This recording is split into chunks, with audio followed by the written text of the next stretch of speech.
माझं नाव अनिता सचिन अनुसे. मी प्रेमाचा चहाची ऑनर आहे. प्रेमाचा चहा गेले 4 वर्ष झालं इथे चालत आहे. तर आता ही परिस्थिती आलेली आहे आपल्यावरती, गॅस सिलेंडर भेटत नाहीयेत. आपल्याला त्याला काही पर्याय नाहीये. शेवटी मग वखारीमधून आपण लाकडं आणून चूल पेटवून आपलं काम सुरू ठेवलेलं आहे.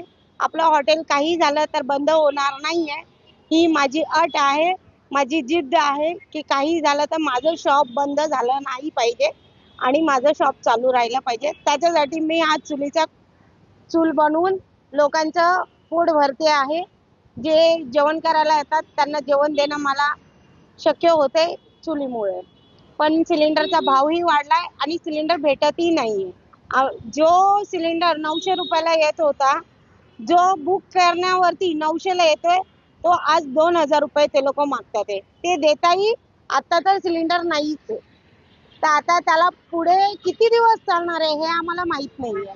तर मग बसून काही फायदाच नाहीये. त्याच्यापेक्षा मग आपण आपली जी जुनी पद्धत होती, जे गॅसमधून चुलीतून गॅसला गेलो, आता गॅसमधून चुलीत आलेलो आहे.